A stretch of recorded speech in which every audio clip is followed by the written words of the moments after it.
एक बार की बात है, एक बार बुद्ध के पास एक आदमी आया और वह बोला, हे गुरुदेव, आप मुझे ऐसी शिक्षा दीजिए जिससे मैं आपके बताए हुए ज्ञान को आसानी से समझ सकूं। फिर बुद्ध ने उस व्यक्ति से पूछा, क्या तुम्हारा कोई बेटा है? फिर उस व्यक्ति ने कहा, हाँ गुरुवर, मेरा एक बेटा है। बुद्ध ने फिर पूछा, क्या तुम्हारे भाई का भी बेटा है? फिर उस व्यक्ति ने कहा, हाँ हाँ, मेरे भाई का भी बेटा है। बुद्ध ने फिर पूछा, क्या तुम्हारे पड़ोसी का कोई बेटा है? फिर उस व्यक्ति ने कहा, अरे हाँ हाँ गुरुदेव, मेरे पड़ोसी का भी बेटा है। फिर बुद्ध ने कहा, क्या तुम ऐसे इंसान को जानते हो जिसे तुम जानते भी हो और उसका एक बेटा भी हो? फिर उस व्यक्ति ने कहा, अरे हाँ हाँ गुरुवर, उसका भी बेटा है। फिर बुद्ध ने कहा, अच्छा बताओ, अगर तुम्हारे बेटे की मृत्यु हो जाए तो तुम्हें कितना दुख होगा?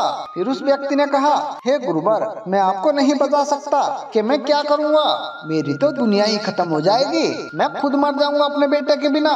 उसके बिना मैं अपना जीवन के बारे में सोच भी नहीं सकता। फिर बुद्ध ने पूछा, अगर तुम्हारे भाई के बेटे की मृत्यु हो जाए तो तुम्हें क्या इतना ही दुख होगा?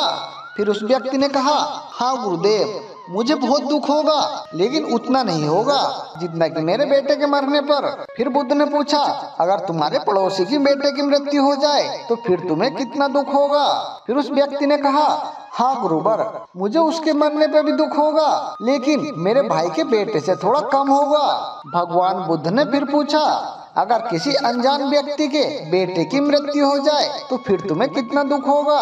फिर उस व्यक्ति ने कहा, अरे गुरुवर, फिर तो मुझे बिल्कुल भी दुख नहीं होगा, क्योंकि मैं तो उसे जानता तक नहीं। फिर बुद्ध ने पूछा, अच्छा तुम एक बात बताओ, तुम्हारा दुख किस पर निर्भर है? उस आदमी ने काफी देर सोचने के बाद कहा कि हमारा दुख इस बात पर निर्भर है कि हम किसी भी चीज या किसी भी इंसान से कितने जुड़े हुए हैं और हम उससे कितना लगाव रखते हैं। फिर बुद्ध ने कहा, बहुत बढ़िया, लेकिन मेरे एक बात और बताओ, अगर तुम अपने बेटे को समुद्र के किनारे ले जाओ, क्या वो समुद्र के रेत से नहीं खेलेगा? फिर उस आदमी ने कहा, अरे हाँ हाँ, बिल्कुल खेलेगा। फिर बुद्ध ने पूछा, अगर वह समुद्र की लहरें तुम्हारे बेटे द्वारा बनाए गए मिट्टी के घर को तोड़ देगा, क्या वो रोएगा? फिर उस आदमी ने कहा, हाँ हाँ, वो जरूर रोएगा। फिर बुद्ध ने कहा, क्या तुम भी उसके साथ रोओगे? फिर उस आदमी ने कहा, अरे नहीं नहीं गुरुवर, मैं उसके साथ नहीं रहूंगा। फिर बुद्ध ने पूछा, अरे क्यों क्यों भाई, तुम क्यों नहीं रहोगे? फिर उस आदमी ने कहा, क्योंकि वो बच्चा है और उसे लगता है कि रेत का घर बहुत खूबसूरत है और हमेशा बना रहेगा, उसे उस घर से लगाव है, जबकि मैं जानता हूँ कि वो रेत का घर है और वो हमेशा नहीं रहेगा, समुद्र की लहरें उसे तोड़ देंगी।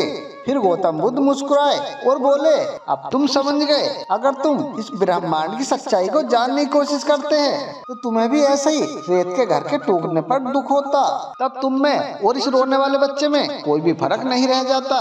तो दोस्तों, इस कहानी से हमें ये सीख मिलती है कि हमें किसी भी चीज से लगाव कम से कम रखना चाहिए, किसी को भी अपने आप से ज्यादा मत जोड़ो, क्योंकि इस दुनिया में कोई भी चीज हमेशा के लिए नहीं होती, हर चीज मिटने वाली है। अगर अपने जीवन में मुक्ति पाना चाहते हो तो मुक्ति का एक ही इलाज है, वो है किसी भी चीज से ज्यादा लगाव न होना। इसलिए दोस्तों, कभी भी किसी से ज्यादा लगाव नहीं करना चाहिए। तो दोस्तों, अगर हमारी वीडियो आपको अच्छी लगी हो तो इस वीडियो को लाइक और अपने दोस्तों में शेयर जरूर कर दे। तो मिलते हैं दोस्तों इसी तरह की एक और नई वीडियो के साथ, तब तक आप अपना ध्यान रखिए और हमेशा खुश रहिए।